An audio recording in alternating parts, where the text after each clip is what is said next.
My name is Crystal Everett, and this is Real World Learning Fridays.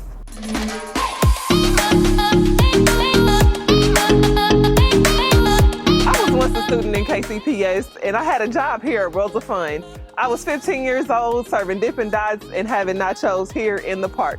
And you too could possibly have a job here at Worlds of Fun someday. One of the cool perks about working at Worlds of Fun is that you can come in here and ride the rides for free. But today, we are here talking to a number of people who work at Worlds of Fun about their different careers.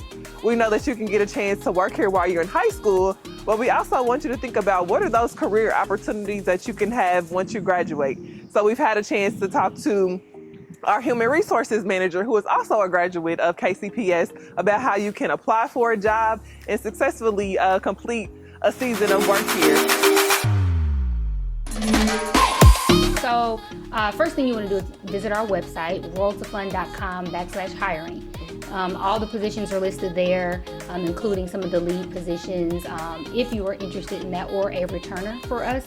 And so that'll be the first step that you want to take if you're interested in employment with us. I would definitely encourage students to check out the website for specific dates. We do have virtual hiring fairs, and that's when they can take place.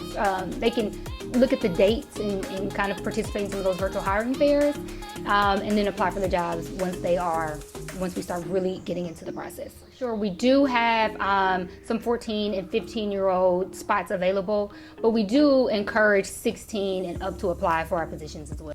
Ride operator, lifeguards, working in our foods department, guest services, so greeting our guests, ticket takers, so admissions, are some of the positions that you'll see listed on the website. You'll get some really good first experience with leadership, developing who you are, meeting great people, and then creating memories and long-lasting relationships. As with any career, it's no traditional trajectory to any specific role. For those that may not know, we are owned by Cedar Fair, and so we have several other parks within our family. Mm-hmm. So, your career doesn't have to stop at Worlds of Fun. You can start here in foods or human resources, which is, the role that I have here, and kind of work your way around and figure out what area works best for you and your skill set, whether that's operations. Of course, we have a general manager of each part, which you'll hear a little bit of the day in the life of what he does and experiences every day. Marketing, communication, finance. We are a full organization, which I think is a lot of times people forget. Definitely encourage you to take a leap. This is a great place to work. You have fun. We are literally Worlds of Fun. So we encourage you to come here. We do what we can to put our people first. We want to make sure that we're investing in our students and in the people that come to work here, because, we want our guests to have a good experience, but we also want our ambassadors to have a really good, well-rounded work experience as well. We also had a chance to talk to the manager of security, who talked about how you can translate some of the very important skills of communication into a career in law enforcement.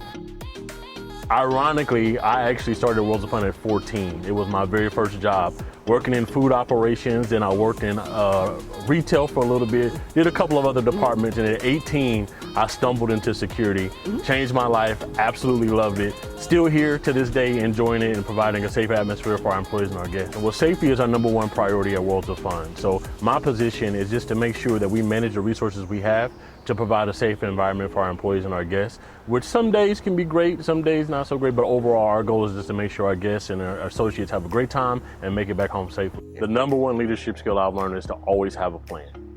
People are coming to Worlds of Fun to work, to have a great time, and they're depending on Worlds of Fun security and our department to have a plan. So one is always have a plan.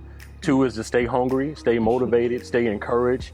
Of course, dealing with an atmosphere like this, it can be kind of stressful at moments. You always want to make sure you stay hungry, and then just stay motivated, especially dealing with the nuances that come with operating an amusement park and parking lots and all that good stuff. Staying motivated and staying hungry are the two important lessons for me. Communication skills are important, both written and verbal communication skills. I would also say, for the security perspective, being a critical thinker, being able to make good decisions, sometimes under stress or in a chaotic situation. You need to be able to think clearly and be able to give direction to other people.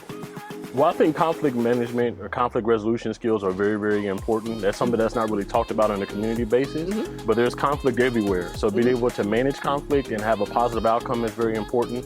I think those interpersonal skills are important as well, to be able to be compassionate and sympathetic and empathetic to different people that you deal with on a regular basis. Sometimes at Worlds of Fun, people come and they have some situations of just being separated from a family member, and a huge place like that can be kind of stressful. And our goal is just to make sure that we can get them reunited back to their families. Well, working at Worlds of Fun gave me a lot of opportunities to learn different leadership skills to put to place in my life, and then working at Worlds of Fun has also allowed me to develop my personal interpersonal skills so that I can be further developed for my career and objectives. We also had a chance to talk to the executive chef, who talked about what it means to not only work in the kitchen, but again, continue to gain those skills that you need to work within that field.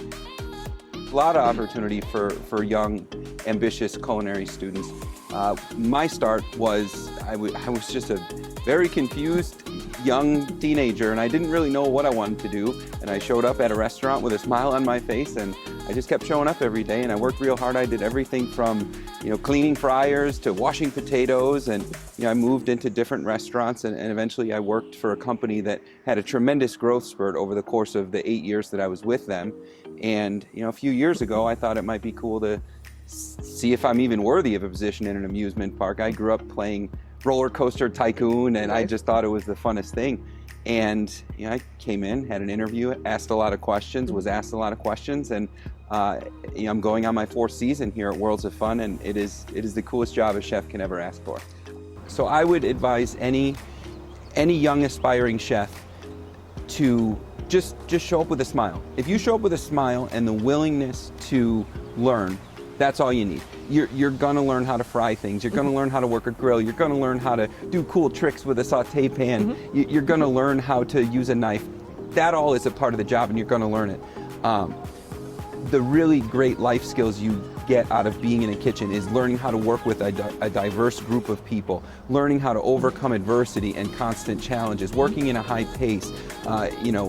There's challenges every single day. There's changes every single day. There's also some sanitation requirements. So you're working in an environment where you have to be very careful and conscious of your impact on the human that's consuming the food. And so I would advise you show up with a smile and the willingness, and if you show up every day, you're gonna learn a lot of skills. Well, coming from the restaurant business, I've done a lot of things. I've done 7-course wine dinners, and what makes this fun is the food just has to be fun.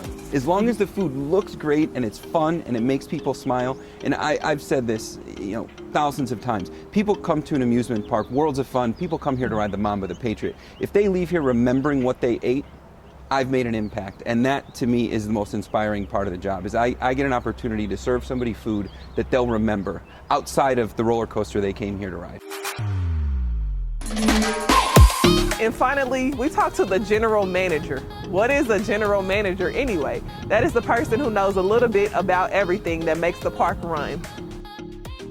We always say general manager, not specific. So, I generally have to get involved with all our divisions. I have 8 direct reports with each of our business entities in the park. So, a typical day could, really starts with, are we set? Are we ready? The guest experience is everything we care about. And obviously our ambassadors as well from a work experience. But the day starts with, is this gate ready? Is the parking lot ready? So I typically, I'll get in my golf cart, we check the lots, we check the cleanliness of the grounds, and then I probably start moving my way into staffing. How are we looking? And that's kind of a typical day. Then we just deal with the day as it comes. Operationally, what are the issues? If they're always there, Of course. We're always responding to something to make sure the day goes as flawlessly and as enjoyable as possible for everybody, and that includes our workers. So we pay a lot of attention on both sides of that fence. First the guests, as we're welcoming them, and then are the ambassadors good to go for an enjoyable day of work.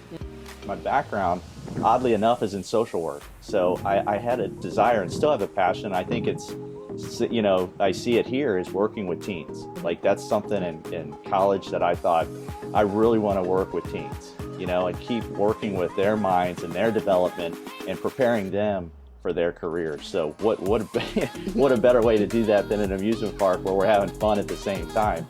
The other side is leadership. So if you're going to work with people and you're going to want to develop people in any age, any capacity, you really have to understand how to lead them. So if I had to give younger folks or folks in high school some advice, I'd say you work on your people skills, you work on relationships, and then really kind of focus on leadership. What's that business degree? It doesn't matter to me what avenue that's in, but you really have to strive to learn how to lead. Yeah, I think you have to break out of that shell somewhere, and you have to surround yourself with folks who embrace you. And what we try to do, and we moved to group interviewing, so for ambassadors, and that kind of broke them out of that shell. You're not alone. You know, you're not a sole entity going through an interview and have to go one-on-one. Everything's pretty much collaborative now. So, you know, I think from what I see, I think students are getting comfortable in that surrounding, certainly virtually and electronically, and on devices. But this face-to-face interaction, I think, is much better when you have 3 or 4 people around. And then get comfortable talking about yourself. Get comfortable saying, here's what I like, here's what I don't like, here's what I need help with. You know, and we try to embrace that here with our ambassadors. Is whatever you need, we're going to take care of you. I was fortunate to have a lot of great leaders in my life and in my career. But the one thing that always resonated was, you know, is stay restless, always stay hungry, you know, always keep moving forward, you know, and really listen, you know. People that start to kind of understand themselves a little bit more as leaders, they start becoming more aware of their own ability to just listen. And how do you deal with that? So there's a few things in there, but, you know, that's helped me along, certainly in my career. Thanks for tuning in to Real World Learning Fridays. I'm Crystal Everett, and I look forward to seeing you in class next week.